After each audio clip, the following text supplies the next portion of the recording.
G20 शिखर सम्मेलन के बाद पीएम मोदी गुयाना पहुंचे, लेकिन G20 में पीएम मोदी की हर मुलाकात देश के लिए एक बड़ा सौगात लाने वाली साबित हुई है। और इसी बड़ी खबर से शुरुआत करते हैं। ब्राजील में हुए G20 शिखर सम्मेलन के समापन की ये तस्वीर पूरी दुनिया में भारत की साख और उसकी जगह का ऐलान है। इस G20 शिखर सम्मेलन में पीएम मोदी ने एक साथ कई मोर्चों पर देश का परचम बुलंद किया है। पीएम मोदी ने करीब आधा दर्जन देशों के नेताओं के साथ कई मुद्दों पर द्विपक्षीय मुलाकात की, जिसका फायदा भारत को जल्द ही मिलना भी शुरू हो जाएगा। पीएम मोदी ने इटली की प्रधानमंत्री जॉर्जिया मेलोनी, फ्रांस के राष्ट्रपति Emmanuel Macron, British PM Keir Starmer, Indonesia के राष्ट्रपति प्रबोवो सुबियांतो, पुर्तगाल के पीएम लुइस मोंटेनेग्रो, नॉर्वे के प्रधानमंत्री जोना गैर स्टोर के साथ द्विपक्षीय मुलाकात की।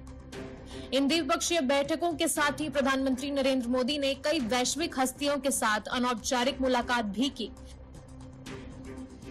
इनमें अमेरिका के राष्ट्रपति जो बाइडेन, ब्राजील के राष्ट्रपति लूला दा सिल्वा, स्पेन के पीएम पेड्रो सांचेज, सिंगापुर के पीएम लॉरेंस वोंग, यूएन के सेक्रेटरी जनरल एंटोनियो गुटेरेस, दक्षिण कोरियाई राष्ट्रपति Yoon Suk, EU president Ursula von der Leyen, मिस्र के राष्ट्रपति अब्देल फतह अल सीसी शामिल हैं। हाल ही में भारत और चीन के बीच पूर्वी लद्दाख में वास्तविक नियंत्रण रेखा LAC पर पेट्रोलिंग को लेकर सहमति बनी है। इसके बाद ब्राजील में G20 समिट के दौरान दोनों देशों के विदेश मंत्रियों के बीच बातचीत हुई और सीमा विवाद पर 5 साल बाद विशेष प्रतिनिधियों की बैठक बुलाने पर सहमति बनी। साथ ही भारत और चीन के विदेश मंत्रियों के बीच कई मुद्दों पर चर्चा भी हुई। भारत और चीन के बीच सीधी उड़ान साल 2020 के बाद फिर से शुरू करने पर चर्चा हुई। कैलाश मानसरोवर यात्रा दोबारा शुरू करने पर चर्चा हुई। सीमा पार नदियों का डेटा साझा करने और मीडिया एक्सचेंज पर काम करने को लेकर चर्चा हुई। दोनों देशों के बीच संबंधों को स्थिर करने, मतभेद खत्म करने और आपसी साझेदारी के लिए अगले कदम की चर्चा हुई। साथ ही दोनों विदेश मंत्रियों ने माना कि बॉर्डर से सैनिकों की वापसी ने शांति और स्थिरता बनाए रखने में मदद की है। There are meetings at the regular institutional level at the foreign minister, foreign secretary and the vice minister level that are also being discussed.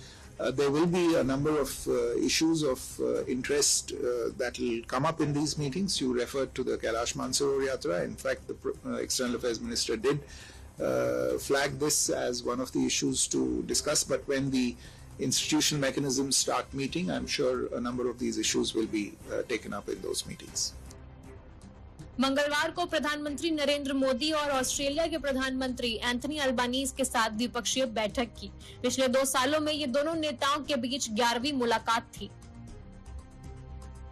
मुझे पूरा विश्वास है कि आने वाले समय में भारत और ऑस्ट्रेलिया की साझेदारी नई ऊंचाई छुएगी और force for the global good बनेगी।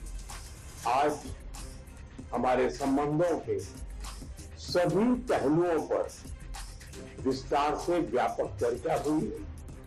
अगले वर्ष भारत में होने वाली क्वाड समिट के लिए प्रधानमंत्री अल्बानीजी ने हमारा निमंत्रण स्वीकार किया। G20 समिट के बाद जब बुधवार सुबह प्रधानमंत्री नरेंद्र मोदी कैरिबियाई देश गयाना पहुंचे तो राजधानी जॉर्ज टाउन में गयाना के राष्ट्रपति मोहम्मद इरफान और प्रधानमंत्री एंटनी फिलिप्स ने एयरपोर्ट पहुंचकर पीएम का गर्मजोशी से स्वागत किया। साथ ही करीब 1 दर्जन कैबिनेट मिनिस्टर्स ने भी पीएम मोदी का स्वागत किया और एयरपोर्ट पर ही उन्हें गार्ड ऑफ ऑनर भी दिया गया।